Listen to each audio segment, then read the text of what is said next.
Hello dear students, we are studying chapter number 3, that is force and pressure. In today's video, we are going to learn next part of the chapter, that is buoyant force and Archimedes principle. So students, let us start this session with first point, that is buoyant force.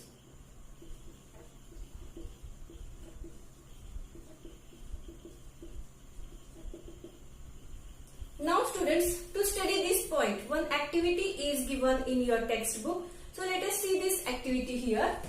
For that activity, we have to take two tubs, two plastic tubs or pots. Suppose this is tub 1, this is tub B. Okay, so these two tubs are filled with water. Both the tubs are filled with water. Then next we have to take empty plastic bottle. Okay students, and that empty plastic bottle we have to keep in tub A.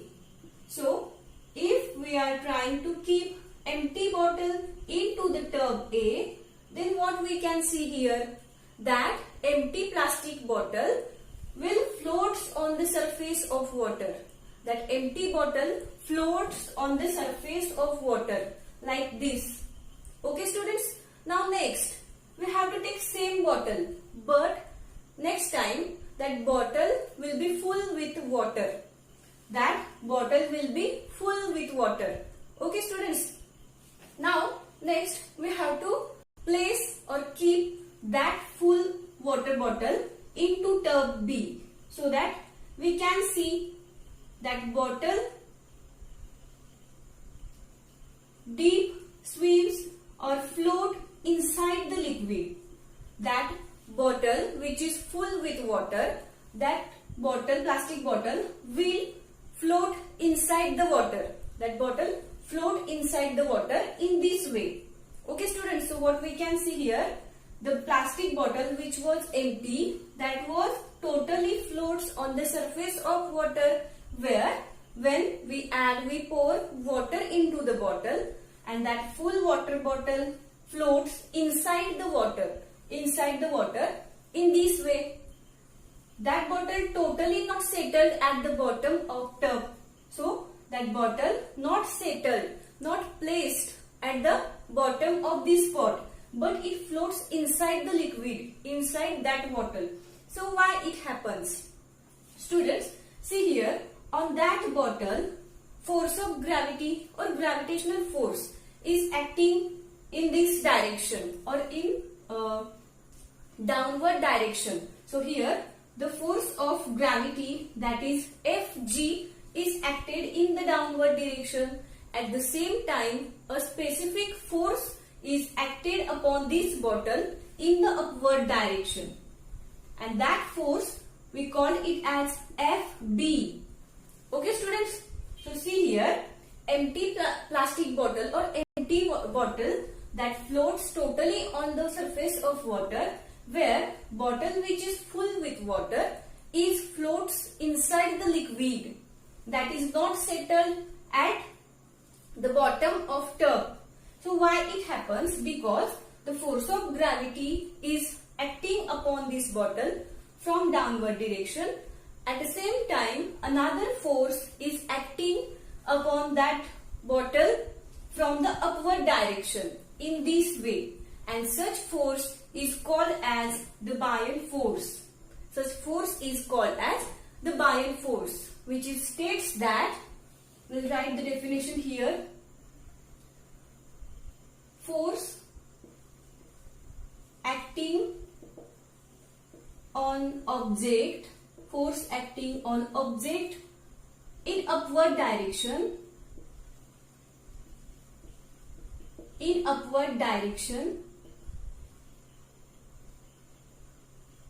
that dips in fluid,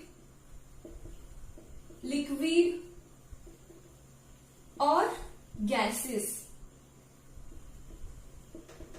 So that is the definition of buoyant force. The force acting upon the object, that object will dip or present into the fluid, liquid or gases. So object will present in the fluid. Fluid means what? whatever the substance that can flow, so fluid, liquid and gases, on that object, the force is acted from the upward direction, and such force is called as buoyant force. Now students, we'll see some more examples. That bottle is not totally settled at the bottom of this tub. It is only floats inside the liquid. We know that ships, large ships, these are totally floats on the sea water or river water. Now why it happens? Okay students, one more example is given in your textbook. Suppose this is another pot which is filled with water. If we place iron nail into that, then that iron nail will totally settle at the bottom of this pot. Okay students, so in case of that iron nail, it is totally settled at the bottom. But here that bottle is partially settled, okay, or it is only swims, it is only floats inside the liquid, okay. And in case of, suppose this is sea water or river water, so large ships are floats in this way or like this.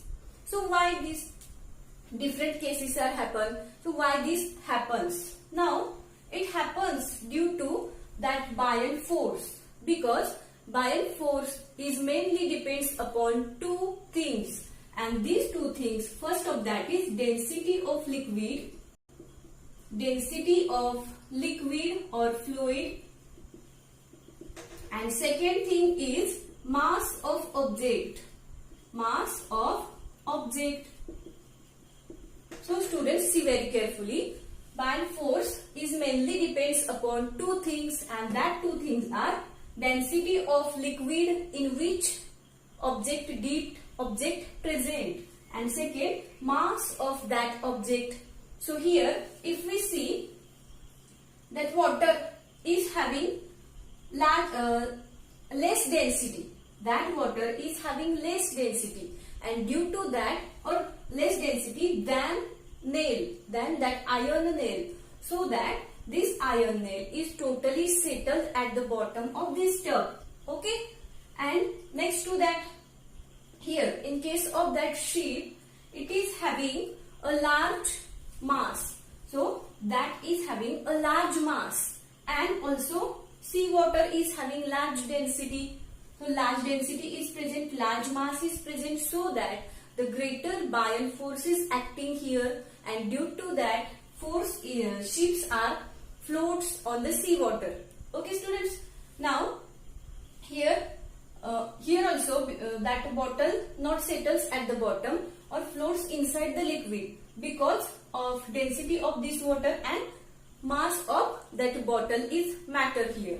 We know that sea water is having large density. We have seen one activity in last standard, and according to that, if we keep a potato, suppose this potato, these are again two tubs filled with water. In first tub only fresh water is present. In tub A fresh water is present, and in another tub B, suppose water is present and we dissolve salt into that,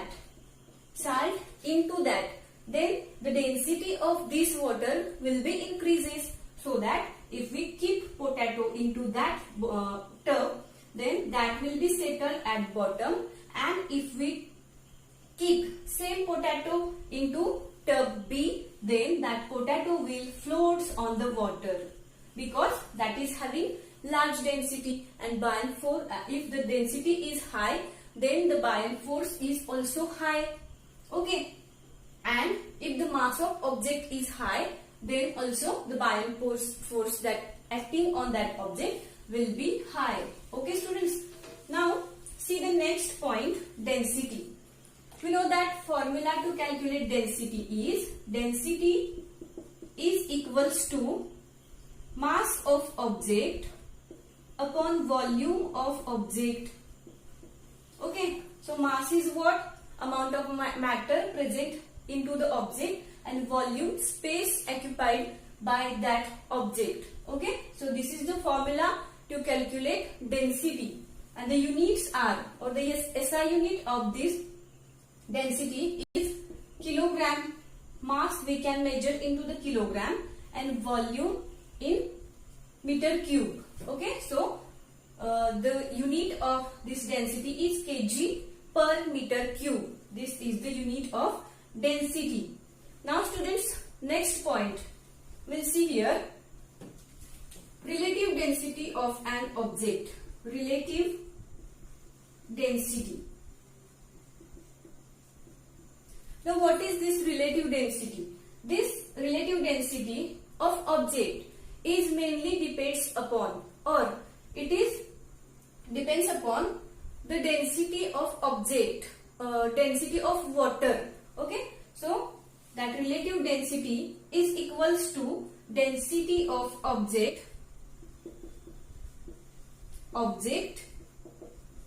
and density of water.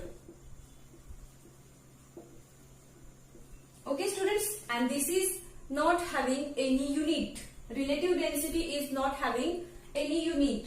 So that relative density will calculate, remember these two formulas for the numericals of this chapter. So relative density is equals to density of any object or given object upon the density of water.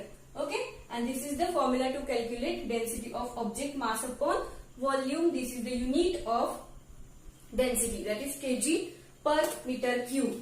Now students, come to the next point, that is Archimedes principle.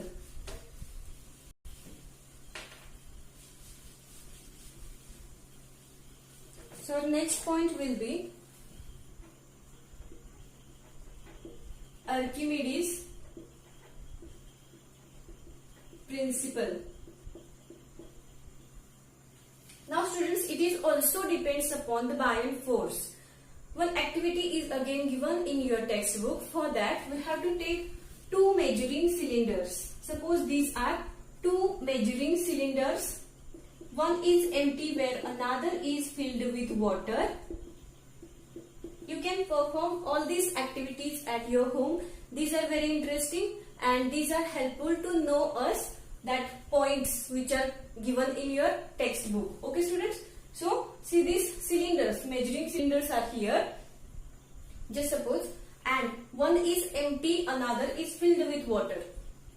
Now next what we have to do here, we have to take a stone which is tied with rubber band. Okay, suppose we dip, suppose this is stone which is tied with rubber band.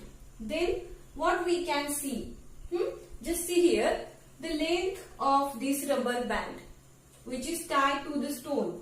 Okay students, and again just see the length or observe the length here which is tied to the stone. Okay, and next same stone, same rubber band we have to dip into the liquid or into the water or in next cylinder. So what we can see here, this stone will be remains like this and the length of that rubber band will be less.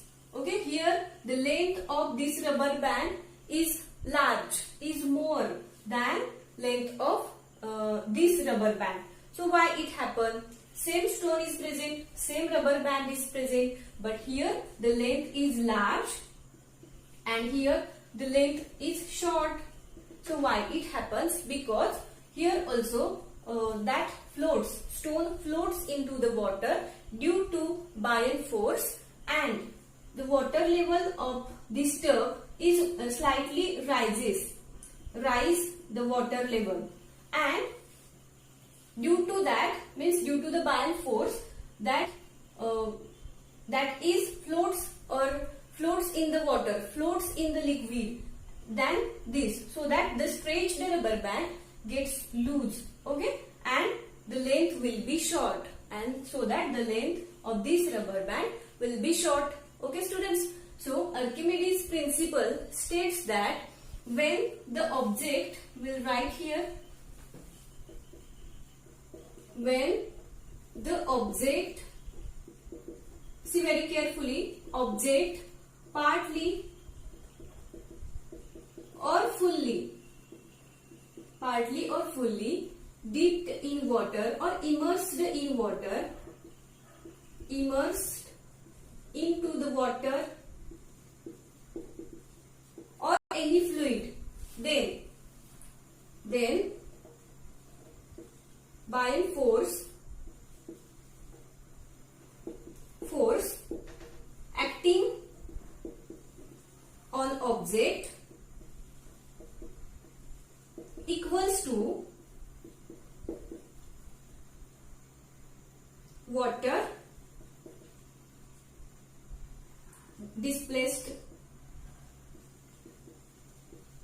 by object.